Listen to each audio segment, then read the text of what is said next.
नमस्कार, स्वागत है आपका। मैं हूं आपके साथ सुमित शर्मा। भिंड से बड़ी खबर है, जहां पर यात्रियों से भरी बस बेकाबू होकर पलट गई है। डंपर को ओवरटेक करने में यह हादसा हुआ है। 6 से अधिक यात्री घायल हैं। बस में सवार थे करीब 70 लोग। हादसे के बाद चीख पुकार मच गई। अफरा तफरी का माहौल वहां पर बन गया। महिलाओं ने पुलिस प्रशासन पर लापरवाही का आरोप लगाया है। गोहद से ग्वालियर जा रही थी यह बस। एसडीएम शुभम शर्मा का बयान है घटना को लेकर। घटना के दौरान पुलिस और एम्बुलेंस ने पहुंचकर जान बचाई है। गोहद थाना क्षेत्र का ये पूरा मामला। तस्वीरें भी सामने आई हैं हादसे की। आप देख सकते हैं किस तरीके से बस पलटी हुई है और बड़ी संख्या में लोग वहां पर मौजूद थे और 6 से अधिक यात्री घायल हुए हैं बताया जा रहा है। और बस में करीब 70 लोग सवार थे। जो यात्री हैं उन्होंने आरोप भी लगाए हैं। महिलाओं ने पुलिस प्रशासन पर लापरवाही के आरोप लगाए हैं। गोहद से ग्वालियर ये बस जा रही थी। एसडीएम शुभम शर्मा का बयान सामने आया घटना को लेकर। उनका ये कहना है कि घटना के दौरान पुलिस और एम्बुलेंस ने पहुंचकर लोगों की जान बचाई, लोगों की मदद की। सामने देखी थी कि दोनों गाड़ियां बराबर चल रही थी। डंपर जो निकल रहा था, उस डंपर को ओवरटेक करने के चक्कर में, आगे निकालने के चक्कर में जल्दबाजी में हादसा हुआ। सीधा फोड़ दो और पिछला सीधा फोड़ दो और कछु ऊपर वाले साइड वाले। तो इसमें से फिर मैंने रुकी तो पहला ही आदमी निकल रहा था वहाँ। तो मैंने सीआई साहब को सूचना दी और एम्बुलेंस को सूचना दी, 108 पे कॉल लगवाया। अधिक जानकारी के लिए हम बात करेंगे। भिंड संवाददाता अनिल शर्मा हमारे साथ जुड़ गए हैं फोन पर। अनिल, क्या कुछ जानकारी है? किन परिस्थितियों में कैसे हादसा हुआ ये?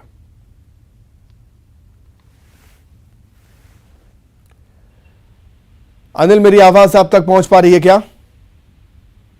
इस समय की बता दूं, नेशनल हाईवे 719 पर गोहद के आसपास एक यात्री बस आ रही थी। अचानक वो अंदर तो पलट गई, जिसमें कोई जनहानि नहीं हुई है, लेकिन कई आधा दर्जन यात्री घायल हो गए। उसके बाद महिला पुलिसों में काफी आक्रोश था। उसके बाद पुलिस मौके पर पहुंची। उन्होंने बच्चों को जितना उपचार के लिए भेजा है और बाकी का माहौल शांत बना हुआ है। जी बिल्कुल अनिल, यहाँ पर खबरें ये भी हैं कि महिलाओं ने पुलिस पर लापरवाही के आरोप लगाए हैं। आखिर कैसी लापरवाही के आरोप लगाए हैं? महिलाओं ने क्या आरोप लगाए हैं? ये देखो, परिजनों का जो आरोप है कि बस वाले के खिलाफ कार्रवाई होना चाहिए। उसने अनंत होकर बस को पलट दिया, जिसमें छोटे छोटे बच्चे घायल हो गए हैं और बस वालों का जो महिलाएं थी और बच्चों को काफी आक्रोश देखा जा रहा था। लेकिन वहाँ मौके पर पुलिस, स्थानीय लोग और पुलिस की मदद से उनको सबको उपचार के लिए अस्पताल भेजा गया और उसके बाद मामला शांत हुआ और उनको सब की स्थिति सामान्य हुई। ठीक है अनिल, शुक्रिया आपका जानकारी के लिए। आगे बढ़ेंगे। शाहरुख खान और दीपिका पादुकोण की फिल्म पठान सिनेमाघरों में रिलीज हो चुकी है। इसके प्रदर्शन के साथ ही हिंदू संगठन विरोध प्रदर्शन भी कर रहा है। एमपी और छत्तीसगढ़ के कई शहरों में सिनेमाघरों और मल्टीप्लेक्स के सामने हिंदू संगठनों ने जमकर विरोध प्रदर्शन किया। कार्यकर्ताओं ने हालांकि शांति बनाए रखने के लिए थिएटर्स के आसपास पुलिस बल की तैनाती भी की गई, लेकिन इसके बावजूद कई जगह उग्र प्रदर्शन भी हुआ है। वहीं कई जगहों पर फिल्म को अच्छी ओपनिंग भी मिली है। लोग काफी तारीफ भी कर रहे हैं कई लोग। हालांकि एमपी के गृह मंत्री नरोत्तम मिश्रा ने फिल्म का विरोध न करने की अपील की, तो वहीं कांग्रेस ने सिनेमाघरों में सुरक्षा देने की मांग की।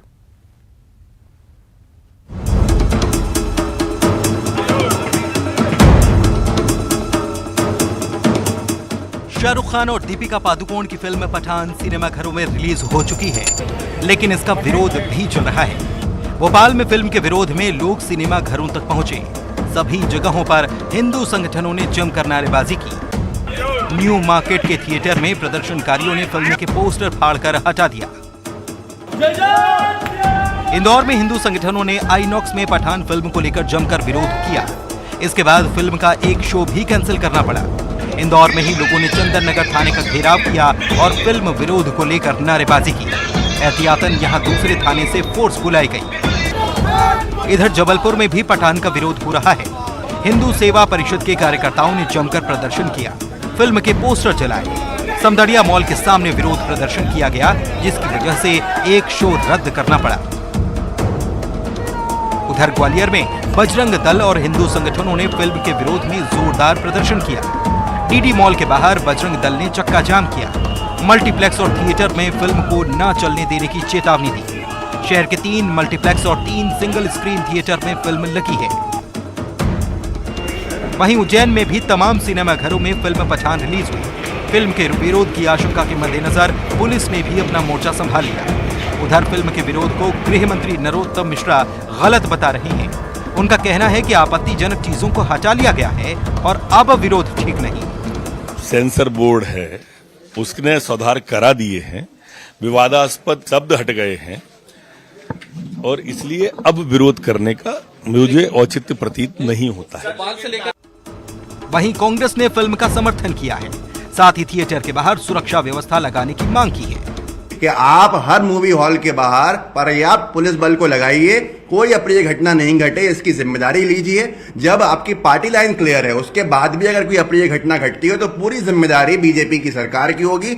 आज की तारीख के अंदर भारतीय जनता पार्टी की सरकार जहां जहां है वहां कहीं पर भी सरकार की तरफ से ऐसा कोई विरोध नहीं है, सरकार की तरफ से कोई आपत्ति नहीं है, तो फिर कौन लोग हैं ये जो विवाद खड़ा करने आते हैं और इनके ऊपर बीजेपी की सरकार सख्त क्यों नहीं हो रही है? फिल्म रिलीज होने से पहले ही अपने गाने और कपड़ों के रंग को लेकर विवादों में आ चुकी थी। हालांकि अब जबकि आपत्तिजनक दृश्यों को हटा लिया गया है तो फिल्म का विरोध ठीक नहीं। तो राजधानी भोपाल में और इंदौर में क्या कुछ माहौल है फिल्म पठान को लेकर, वो हम जानेंगे। भोपाल से शैलेंद्र सिंह भदौरिया और इंदौर से विकास सिंह चौहान हमारे साथ जुड़ गए हैं। शैलेंद्र, सबसे पहले आपके पास आना चाहूंगा मैं। लोकतंत्र में विरोध करने का अधिकार सबको होता है, लेकिन सेंसर बोर्ड ने इस फिल्म में 12 कट्स लगाए हैं। 12 कट्स लगाने के बाद ही इस फिल्म को पास किया है। फिल्म रिलीज भी हो गई है। या तो विरोध इस कदर होना चाहिए था कि फिल्म रिलीज ही ना हो पाती। रिलीज होने के बाद सेंसर बोर्ड से कट्स लग जाने के बाद विरोध करना ठीक बात नहीं है और ठीक साबित भी नहीं होता है।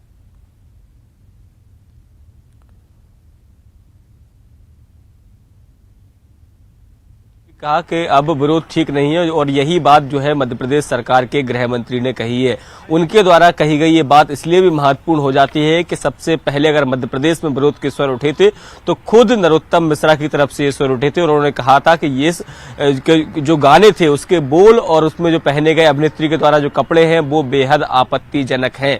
उसके बाद इस विवाद को पूरे प्रदेश में हवा मिली थी और यही कारण है कि उनकी ही मांग पर जो है वो जो आप जैसा कि आप भी बता रहे हैं कि 12 कट जो है वो इस गाने में और जो आपत्तिजनक दृश्य थे, जो शब्द थे, उन पर लगे हो और यही कारण है कि आज उन्होंने अब सरकार की प्रवक्ता होने के नाते, मध्य प्रदेश के गृह मंत्री होने के नाते सरकार का रुख जो है वो स्पष्ट कर दिया और कहा है कि जो आपत्तियां थी उनको हल कर लिया गया है सेंसर बोर्ड की तरफ से। अब विरोध का कोई औचित्य नहीं बचता है।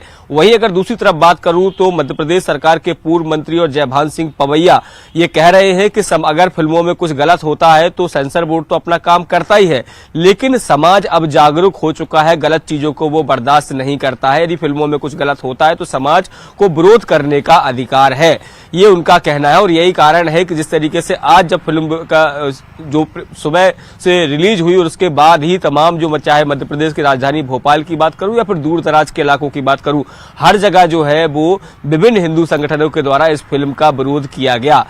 हालांकि कांग्रेस ये साफ तौर पर बीजेपी पर ये कह रही है कि पूरी सुरक्षा व्यवस्था होनी चाहिए और यदि उस सुरक्षा व्यवस्था नहीं होती और कोई अप्रिय घटना घटती है तो इसके पीछे सरकार जिम्मेदार है। हालांकि आज फिल्म रिलीज हो गई, ये बात सही है कि कई शो जो है वो रद्द करने पड़े, कई शो जो है सुचारू रूप से भी संचालित हुए। अब देखना होगा कि आने वाले दिनों में जो लोग आज विरोध कर रहे थे उनका क्या रुख होता है, कि क्या केवल विरोध ये विरोध के लिए था कि आज केवल विरोध कर लिया, बाकी दिन फिल्म आसानी से संचालित हो सके, या फिर आने वाले समय में भी इस तरह के विरोध के स्वर इस फिल्म को लेकर उठते रहेंगे। ये अब देखने वाली बात होगी। जी ठीक है, मैं लौटूंगा शैलेंद्र आपके पास। विकास का रुख कर लेते हैं। विकास, इंदौर में तो विरोध की अति ही हो गई। एक थिएटर में हमने देखा था कि किस तरीके से जो कुछ हिंदू संगठनों के कार्यकर्ता थे उन्होंने लोगों को थिएटर से ही बाहर निकाल दिया है। आप विरोध करिए, वो ठीक है, अपील कर सकते हैं फिल्म ना देखने की, लेकिन आप इस तरीके से किसी को रोक नहीं सकते हैं फिल्म देखने के लिए। विकास,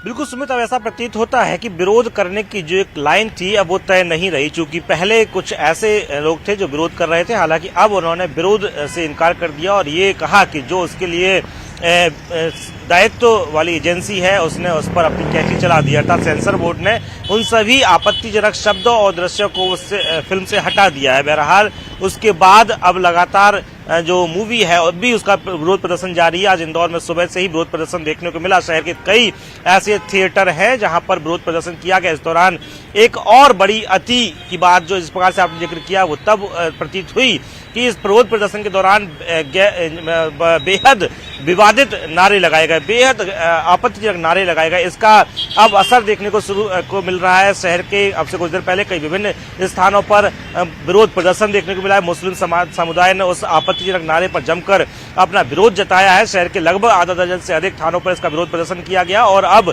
अज्ञात लोगों के खिलाफ केस भी दर्ज कर लिया गया। इसमें ये सभी हिंदू संगठन से जुड़े हुए लोग थे जो विरोध प्रदर्शन करने के लिए पठान मूवी का पहुंचे थे, लेकिन इन लोगों ने ऐसे आपत्तिजनक नारे लगाए जो कहीं ना कहीं किसी न किसी तरीके से आहत करने वाले थे। बहरहाल जिस प्रकार से आपने विरोध की बात कही तो कई ऐसे दृश्य देखने को मिले जिसमें कहीं ना कहीं इस तरह से साफ प्रतीत होता है कि इसमें विरोध जो है वो जायज ढंग से नहीं किया जा रहा। हालांकि सही बात है, विरोध करने का अधिकार सभी को है, लेकिन उसमें विरोध करिए, लेकिन विरोध भी एक सीमा में रहकर करिए, मर्यादा में रहकर करिए, वो ठीक रहता है। बहुत शुक्रिया शैलेंद्र आपका और विकास आपका, बहुत धन्यवाद। आगे बढ़ते हैं। भोपाल से बड़ी खबर, बिजली कर्मचारियों में दो फाड़ हो गई है। जो हड़ताली कर्मचारी थे काम पर लौट आए हैं यूनाइटेड फोरम से जुड़े कर्मचारी, जबकि संविदा बिजली कर्मचारियों, नियमित कर्मचारियों ने समर्थन वापस ले लिया है। काम पर लौट आए हैं संविदा कर्मचारी। मध्य प्रदेश विद्युत मंडल तकनीकी कर्मचारी संघ, बिजली आउटसोर्स कर्मचारी संगठन समेत अन्य संगठन अभी भी हड़ताल पर। 26 जनवरी पर शांतिपूर्ण तरीके से आंदोलन होगा, उनका ऐसा कहना है। 27 जनवरी से प्रदेश भर में आंदोलन तेज करेंगे कर्मचारी ऐसा कह रहे हैं। लिखित आश्वासन नहीं मिलने तक आंदोलन जारी रहेगा कर्मचारियों का। अभी तो ये अंगड़ाई है, आगे और लड़ाई है, अभी तो चलेगी और जुल्म के चक्कर में। हड़ताल कर रहे बिजली कर्मचारियों में दो फाड़ होने की खबर है। यूनाइटेड फोरम से जुड़े कर्मचारियों ने हड़ताल से समर्थन वापस ले लिया है। फोरम से जुड़े नियमित संविदा कर्मचारी काम पर लौट गए हैं। काम पर लौटने की वजह उन्होंने गणतंत्र दिवस बताई है। वहीं आउटसोर्स कर्मचारी और तकनीकी संघ की हड़ताल जारी है।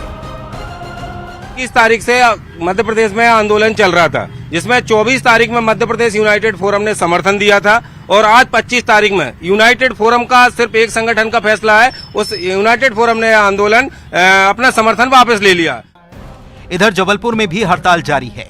बिजली कंपनियों के मुख्यालय शक्ति भवन के बाहर मध्य प्रदेश विद्युत मंडल तकनीकी कर्मचारी संघ लगातार धरना प्रदर्शन कर रहे हैं। इन लोगों ने मांग पूरा होने पर ही आंदोलन खत्म करने की बात कही। आपने स्वयं लिख के दिया है, उसी की तो मांग कर रहे हैं कि साहब आपने जो जनसंकल्प लिया है उसको पूरा किया जाए। हमारी बहुत ही जायज मांगे हैं, बहुत ही शोषित वर्ग के लिए हैं। वहीं ऊर्जा मंत्री प्रद्युम्न सिंह तोमर ने आंदोलन खत्म करने के लिए अधिकारियों से बातचीत के निर्देश दिए। ऊर्जा मंत्री ने माना कि हड़ताल की वजह से बिजली आपूर्ति प्रभावित हुई है। बिजली आपूर्ति सेवा पर भी इसका असर दिखाई दे रहा है। निश्चित रूप से हड़ताल हो रही है। मैंने कल भी कहा और आज भी कहा कि बैठ कर के समाधान होना चाहिए। हड़ताल समाधान नहीं है और उस संबंध में हम लोगों से संपर्क। मानदेय को लेकर संविदा और आउटसोर्स कर्मचारियों ने मोर्चा खोला है। ऐसे में जरूरी है कि इनकी समस्याओं का जल्द समाधान किया जाए ताकि बिजली आपूर्ति प्रभावित न पड़े।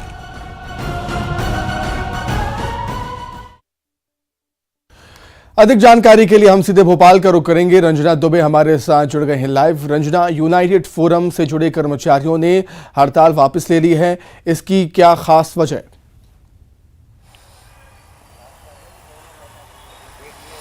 जी सुमित, यूनाइटेड फोरम ने हड़ताल से अपना समर्थन वापस ले लिया है और आज से यूनाइटेड फोरम के जो कर्मचारी और अधिकारी हैं वो काम पर वापस लौट आए हैं और इसकी जो वजह है वो उन्होंने यही बताई है कि गणतंत्र दिवस पर कार्यक्रम में कहीं पर भी किसी भी तरह से कोई परेशानियां ना आए, इसी को लेकर ये जो फैसला है हड़ताल से समर्थन वापस लेने का वो लिया गया है। लेकिन हड़ताल जो कर्मचारी संगठन कर रहे हैं, 4 संगठन इससे जुड़े हुए हैं और उनकी हड़ताल अभी भी जारी है, जिसमें इनकी जो 2 सूत्रीय मांगे हैं, पहला तो संविदा कर्मचारियों का नियमितीकरण किया जाए और दूसरा आउटसोर्स कर्मचारियों का बिजली विभाग में संविलियन किया जाए। इसी को लेकर लगातार 21 जनवरी से हड़ताल चल रही है और 24 जनवरी से यूनाइटेड फोरम ने भी इसको समर्थन दिया था, लेकिन एक ही दिन ये जो समर्थन है वो चला और 25 जनवरी से यूनाइटेड फोरम वापस आ गए। लेकिन इसके पीछे एक कारण ये भी हो सकता है सुमित की जो ऊर्जा मंत्री हैं प्रद्युम्न सिंह, उन्होंने अधिकारियों को भी निर्देश दिए थे कि देखने वाली बात होगी रंजना की अब जो संगठन है उसकी बात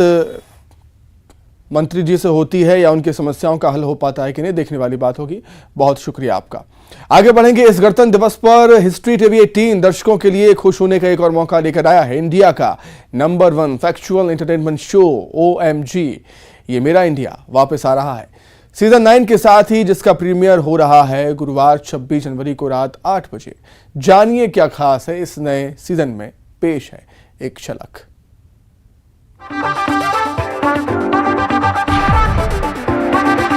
हुनर ऐसा कि सबको कर दे हैरान, जज्बा ऐसा कि बन जाए कीर्तिमान, अनोखे जाबाज, डेयरिंग अंदाज, फ्यूचरिस्टिक इनोवेशंस, फैंटास्टिक क्रिएशंस। दोस्तों, एंटरटेनमेंट का जो मीटर है वो सिर्फ 3 चीजों की वजह से बढ़ता है। OMG, OMG, OMG। एक कलाकार की कलाकारी का इतना बड़ा है आकार कि इंडिया की शान को 4 चांद लग गए सरकार। ये जनाब बनाते हैं रिकॉर्ड तोड़ू आर्ट, और वो भी वेस्ट मटेरियल से।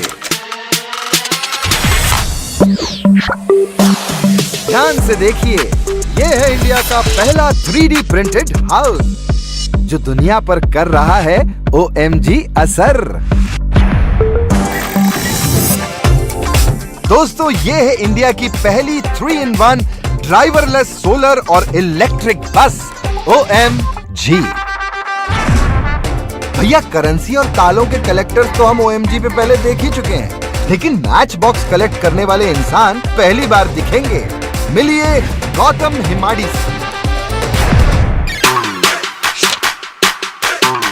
जहां हम छोटी छोटी चीजों से हार मान जाते हैं, वहीं एक धुरंधर के जज्बे ने यह साबित कर दिया है कि कामयाबी हालातों से लड़ने वालों के कदम चूमती है। ये है कमलकांत नायर, हमारे रिकॉर्ड तोड़ू पैरा एथलीट। इंडिया के हुनर का ऐसा चढ़ा है रंग कि सबकी जुबान बोल रही है मेरे संग OMG। OMG ये मेरा इंडिया का नया सीजन शुरू हो रहा है 26 जनवरी से हर गुरुवार रात 8 बजे हिस्ट्री टीवी 18 पर। आइए अब आपको सीधे जबलपुर लिए चलते हैं, जहां पर CM शिवराज सिंह चौहान एक कार्यक्रम में शामिल हुए। मुख्यमंत्री बाल हृदय उपचार योजना और तय किया कि ऐसे बच्चों को हम केवल माता पिता से कहें कि तुम इलाज करवाओ, ये ठीक नहीं है, उनका संपूर्ण इलाज होना चाहिए। और आज मुझे प्रसन्नता है कि हमारे बच्चे अकेले जबलपुर जिले में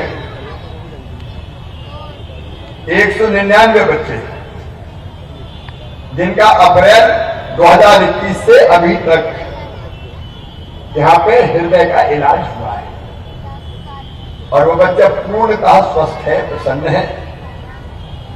और मैं सोचता हूं कि माता पिता को तो संतोष मिला ही है, लेकिन हमारा मंच भी अत्यंत प्रसन्न है, क्योंकि मानवीय कार्यक्रम है। बच्चों की सेवा ये भगवान की पूजा जैसी है, क्योंकि तो भगवान के रूप ही है। और इसलिए मैं इस इलाज के काम में जिन जिन का सहयोग है, आदरणीय जनप्रतिनिधिगण, क्योंकि अपने अपने विधानसभा क्षेत्र के लिए आप चिंतित रहते, इसलिए सेवा हो पाती तो ढूंढ के लाना पड़ता है, अक्सर ऐसा मामला नहीं आता। आज 2 मानवीय कार्यक्रम किए, एक मैंने किया मुख्यमंत्री बाल कोविड कल्याण योजना का सतना में। वहां वो बच्चे जिनके माता पिता दोनों चले कोविड में, आज उन बच्चों से मिला, उनको भी 5,000 रुपया महीना उनके खाते में डाल के उनकी जिंदगी भी सामान्य चले, ये प्रयास किया है। और दूसरा ये कार्यक्रम है जिसमें हमारे बच्चे स्वस्थ और प्रसन्न हैं। जिला प्रशासन, जनप्रतिनिधिगण, रेड क्रॉस, डॉक्टर, सबसे बड़ी बात है जहां इन बच्चों का इलाज हुआ है, डॉक्टर्स का, जो पैरामेडिकल स्टाफ है, उनका मैं हृदय से आभारी हूं। और गणतंत्र दिवस की पूर्व संध्या पर संस्कारधानी वासियों को बहुत शुभकामनाएं देते हुए यही कहना चाहता हूं कि ऐसे पवित्र काम में आप सहयोग देते रहें तो अपनी जिंदगी भी सफल हो जाती है। पर सरिस धर्म नहीं भाई, पर पीड़ा सम नहीं अजमाई। अजय जी बता रहे कि मेट्रो प्राइम अस्पताल है, 550 बच्चों के ऑपरेशन हुए। जिस अस्पताल में ऑपरेशन हुए उनका भी मैं आभार प्रकट करता हूँ। बहुत बहुत धन्यवाद। बोले भारत माता की, नर्मदा भैया की, और मेरे भांजे भांजियों की। मुख्यमंत्री जी से आग्रह करूंगा कि पीछे चिकित्सक हैं डॉक्टर के एल उमा महेश्वर जी, जो बाल हृदय रोग विशेषज्ञ हैं, cardiac surgeon doctor Sudeep Chaudhary ji, anaesthetist doctor Sunil Jain साहब। फिलहाल यहां पर रुकेंगे छोटे से ब्रेक के लिए।